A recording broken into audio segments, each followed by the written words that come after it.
Hello there, welcome to the Entertainment Headquarters, your headquarters where we talk all things entertainment, movies, television, news, reviews, and more. And since we're in the month of October and we're heading towards Halloween, I'm trying to catch up on a number of horror movies that have been suggested to me and that I've had my eye on for quite some time. One of them is what I'm about to review for you right now. I heard a bit of buzz about this earlier in the year, and for me, the most fascinating thing about it to start off with is its production and where its origins come from. Um, in Australia, there are two YouTubers, Michael Danny Philippou. They obviously are huge horror fans and they run their channel, which is a mixture of horror reviews and a bit of comedy mixed in, and it's called Raka Raka, I believe is the name of their YouTube channel if you want to check it out. But they came up with a great concept for a film and they've worked tirelessly over the last couple of years to get it into production, and they got in contact with Studio A24, which, as we know, Studio A24 has produced some very freaky, creepy horror movies, and it's a mixture of doing horror movies and genre movies. Two movies that stand out straight away for me are Everything Everywhere All at Once with Michelle Yeoh, that won an Oscar, many Oscars. They also were involved in The Whale, which won an Oscar this year for Best Actor with Brandon Fraser. And many, many more. I think they did Oculus. I could be wrong. But there are many, many films that they've done. The one element I will see with A24 is they kind of try to make these films that look like the big budget, but they are actually made on a low budget and they try to stay within that formula. But I've noticed since the success, their budgets are getting bigger and it's only a matter of time before they go all out, which does not surprise me. But anyway, let's get back to Danny and Michael Philippou. They have come up with this really amazing idea for a film called Talk to Me. That's right, Talk to Me. It is a very creepy but very psychedelic and interesting take on possession. That's right, this is a horror movie with a twist. It stars Sophie Wilde as Mia. It has Miranda Otto, who is known for the Sabrina television series on Netflix and is also known for The Lord of the Rings. It also has playing Riley, who's central to the plot, Joe Bird. He is a very fantastic young actor. It also has Alexandra Jensen, who plays Jade, who is Riley's brother. And then it has a handful of minor characters who do have some plot to play in the plot, but I don't think, that significant, really. The main element of this is the character of Riley, Maya, Jade, and the events that transpire. So let's get cracking.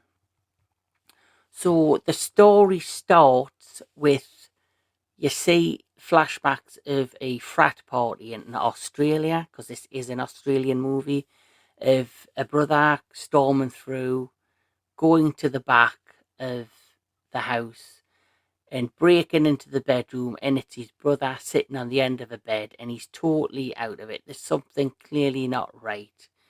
He ends up leaving the bedroom, stabbing his own brother, and then stabbing himself in the head and killing himself, basically. The story then jumps to real time, and you're introduced to the character of Maya, um, Riley, who she picks up from school, who is the younger brother of one of her best friends, who is Jade. You're then introduced to the mother, who is played by Miranda Otto, who plays Sue, the mother. And basically, Maya has a past. She's quite in. She's dealing with a lot. She's recently lost her mother.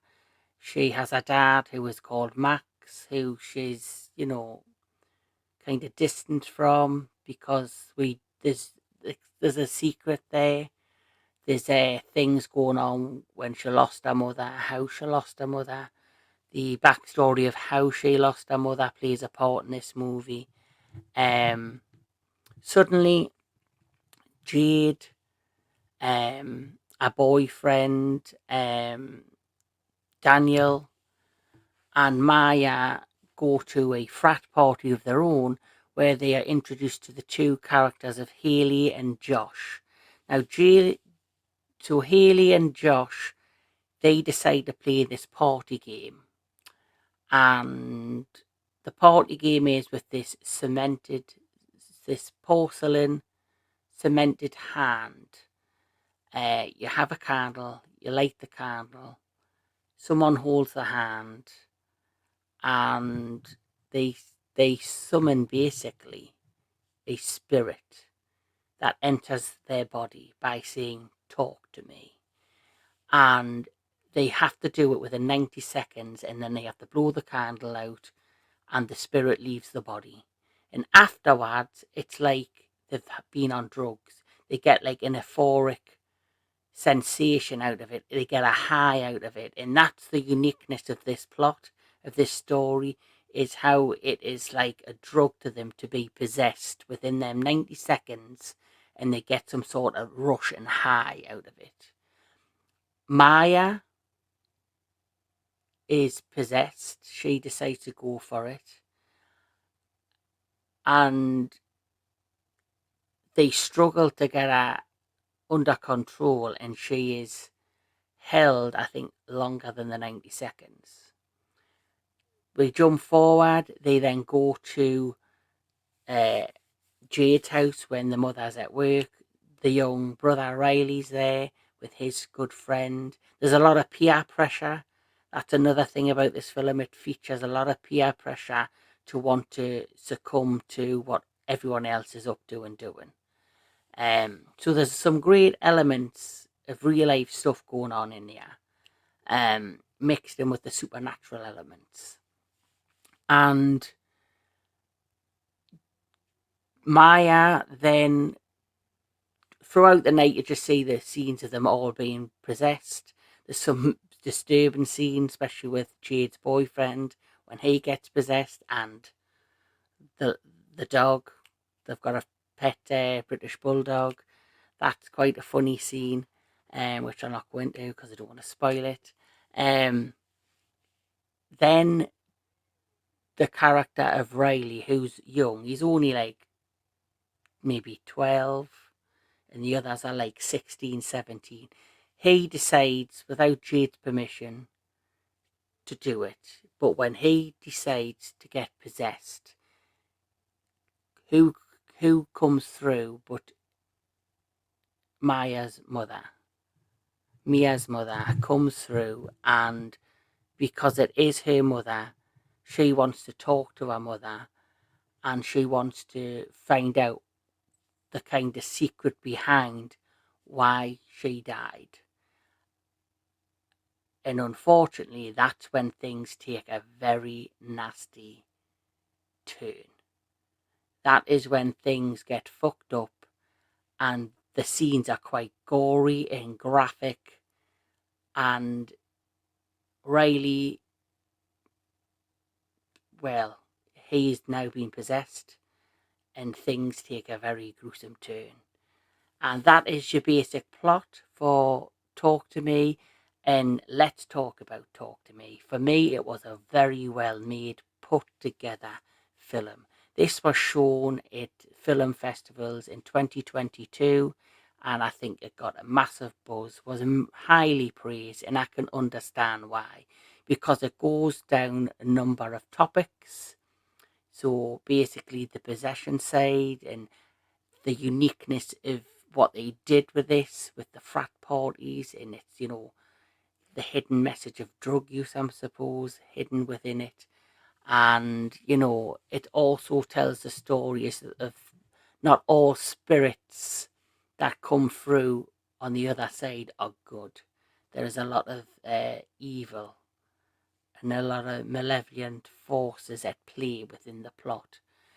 Um, all of the characters, the main characters I've mentioned, all do a fantastic job in the roles that are given. I love the direction that Michael and Danny Philippou did.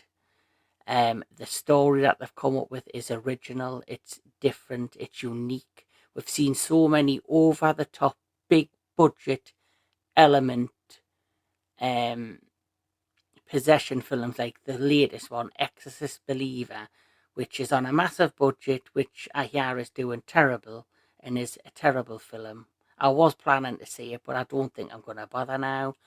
Uh, it just shows you don't need big budgets to create a film with amazing storytelling. And that's what this is. It's amazing storytelling from start to finish. I was hooked to the plot. The pacing is very slow, though. I will say that. So the pacing of this movie may deter people to watch it, because a lot of people don't have the attention spans to watch a film like this, which has such an integrating, interesting plot about mother and daughter, brother and sister, and then of course you've got the possession side on the top of that. The scenes that are featuring the possessions and how they did that, a lot of it is practical effects by what I can see. And that is another unique point of this movie, is the practical effects are outstanding. Every time you see one of the main characters get possessed, it looks brilliant. The black eyes, the faces, and then even when you see the spirits, the different spirits that are featured throughout when they first are introduced and you see them, how they have been created is very, very well done. My personal favourite is the spirit near the end of the film, which you see in a wheelchair. That's all I'll say.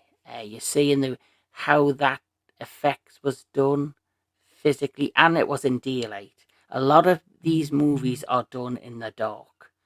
A lot of the scenes featuring the spirit and the possession sequences is done via daylight, which is unique also, which I thoroughly enjoyed. Uh, the cast, Sophie Wilde, she is so believable as a girl kind of lost who's trying to find answers and going through this traumatic experience. Joe Bird as Riley. In the beginning, I think, oh, he's going to be an annoying, horrible little kid. But this kid can act, from when you see him as just the shy young lad, young gentleman, to then when he's possessed. And you see how he turns. And some of the scenes feature him as very, very graphic. The gore and the graphicness in this, it's not like all the movie. It's not like all over the place, because the main point of this movie is the story, the plot. The possessions and those scenes play into it, but for me, they're not the main reason behind this movie. It's about the journeys of the characters and them finding answers and things like that. Um, yeah, Joe Bird did an excellent job. The brothers, Michael and Danny Philippou, this is their first movie. I believe it's done quite well. It's got a lot of buzz around it. I've also heard that they've already worked on I don't know if it's going to be a feature film or if it's just going to be a short story. They've already worked on a prequel story which is already being filmed, and I believe they're working on the script for Talk to Me 2.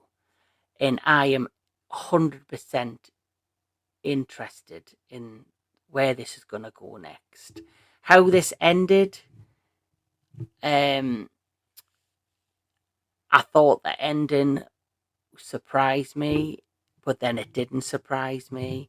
There were elements I could kind of predict were going to happen. But overall, from beginning to middle to end, if you stick with this, it is an enjoyable possession film, and it's unique, it's different, it's original. It has it goes down a different path to most possession films of, somebody entering a haunted house. There's a spirit there that takes over a body, a demon comes in, blah blah blah. We've got the Conjuring series, we know how that happens. There's always something along the lines of that, going into a house, going into a church, opening something you're not meant to open and you're possessed.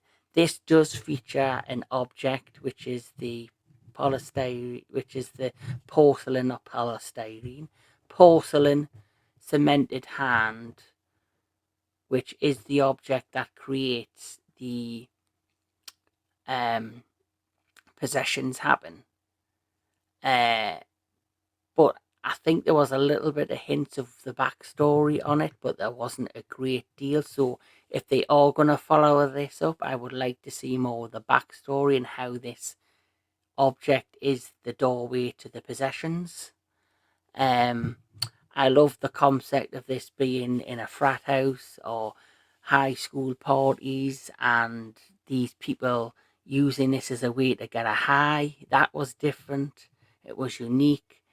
The back and forth with, like I say, Maya struggling to deal with, the absence of her mother and her relationship with her dad was different.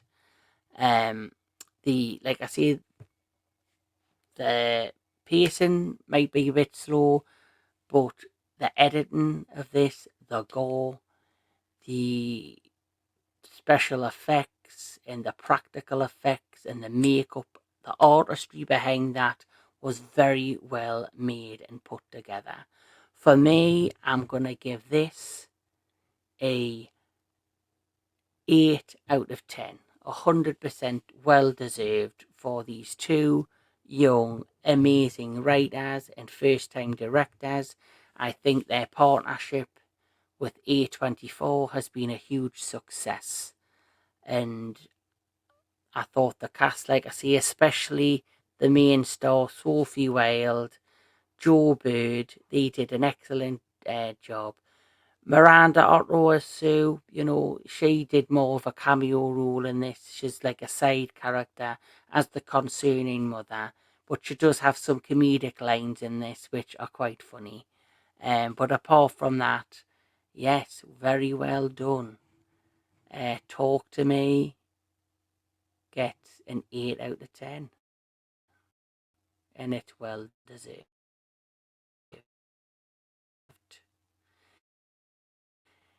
If you haven't get to see it, a well film, great plot, great original creative plot, great actors, great characters, and overall the effects, the practical effects make this film a winner in my eyes. If you have seen it, let me know what you think. If you haven't seen it, I hope you get to see it. I do believe it's coming to Netflix later this month, just in time for Halloween. I think the 26th of October. I could be wrong. So check it out. If you like what you see, if you've liked this review, please like, share and subscribe. And until then, as I say all the time, I'll see you at the next one.